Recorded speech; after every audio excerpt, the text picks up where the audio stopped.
The Plate Princess, written and narrated by Helen Owen. Chapter 1. The Park. Every morning, a little girl called Victoria Winifred Petunia Berry went for a walk with her little dog, called Dundee, and old Nanny Seren. The dog was called Dundee on account of the fact her father said that the dog was as mad as a fruitcake. But that is another story. The little girl would dress up in one of her many fine dresses which her mother bought her. Her mother always said that it was the duty of women to look grand, and it was men's duty to pay for it. This advice she followed with gusto. Cook would pack Victoria a neat little sandwich, an apple, and a slice of cake. She and Nanny Seren would take Dundee for his daily walk to her favourite park. It was covered in large, handsome trees and flowers, and it even had a little duck pond. Victoria would sit on a park bench very primly and eat her lunch. She liked to listen to the quiet drip, drip of raindrops falling gently from the leaves after an early morning shower. At the far eastern end of the park was a walled garden commonly known as Teddy's Corner.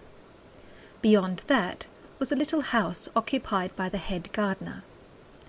Within the walled garden, salmon-coloured lilies trumpeted alongside low green shrubs and herbaceous borders. A faded plaque on the sandstone wall read simply, "In loving memory of Theodore Palmer."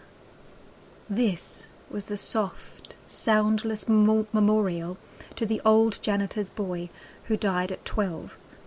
Still and undisturbed, no one dared go near this miniature garden for fear of ghosts. No one, that is, except for the frail street urchins. Dirt covered their little faces, and they smelt of damp.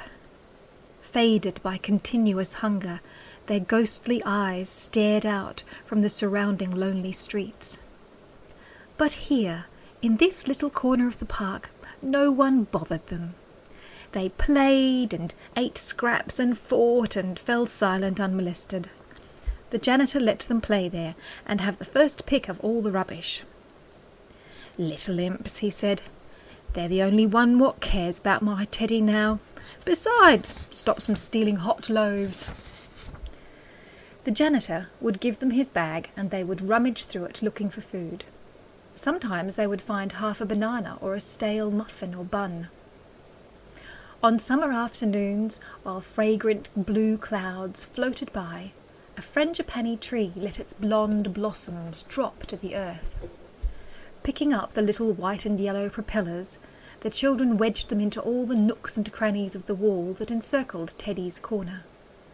The children called these flowers their dream seeds. Each flower placed in the wall represented their wish or dream. Some dreamed of a soft, warm bed and a pillow instead of cold cement floors and the stack of tattered cloth which normally they slept on. Others wished that their mothers wouldn't cry so much. Still others longed for hot cocoa and sausages for tea. "I don't really care for those beggar children over there. They are so rambunctious, and they spoil the beauty and quiet loveliness of these green botanical gardens. Have they no homes to go to?" Victoria asked Nanny Seren one day. "Poor little mites. They have gin-soaked homes, Miss Victoria, likely as not," she said in her sing-song Welsh voice. Victoria pictured a home shaped like a sponge cake, soaked in sherry, just before it is turned into a trifle. "Not that I'm saying they're not rough as two bears, mind you," Nanny Seren continued, pushing her gold half-rimmed spectacles up her nose. "They've just got rumbly tummies and no shoes." "You mean they're barefooted?" quipped Victoria, rather cruelly.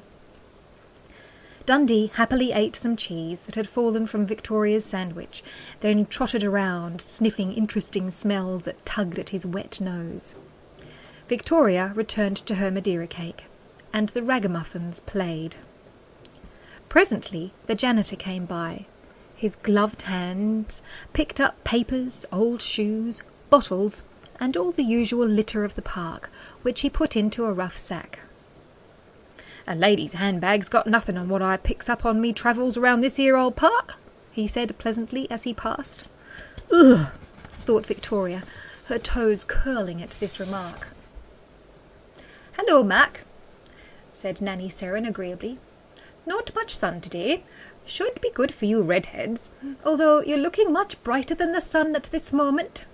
Shouldn't you have a shave and a haircut, and stop blinding us all with that shock of ginger hair?" "You leave my ginger beard alone," he snapped back. "Just be careful not to let your ginger beard fall into your ginger beer," she teased good-naturedly. "You can joke, but at least my children'll be well read. Get it?"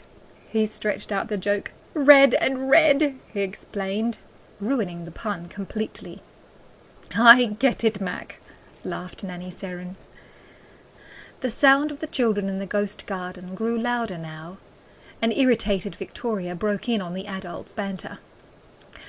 "Couldn't you thoughtfully dispose of those smelly children over there, please, Mac? They're noisy, and they ruin the look of this place. And they're so dirty. I wouldn't let my dog eat off their plates," said Victoria imperiously. His flame-coloured beard waggled for a moment. Then he replied carefully, "Are them ragged babes giving you jip, miss?" "Well, no, not exactly. It's just that I try to ignore them, but I keep hearing them whimper and call out to each other. Or I get a whiff of them upwind. Phew! What a pong! And it's just, well, unpleasant. This is a public place. I shouldn't have to put up with nasty things," she said petulantly. "Yes, miss, it's quite true. You do get some very nasty things in this here park. All thorns and vinegar, some of them." Yes, quite," she said uncertainly.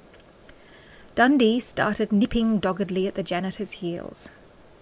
"Right-ho, Miss Victoria, poppity-ping, up you get. There, yes, upsy-daisy. We best get you home before another bit of rain falls," said Nanny Seren, looking up at the sky. "Cheerio, Mac." She waved to the janitor. "Dundee, come. It's time to go home." Victoria called her dog to her, and the little party of 3 went home.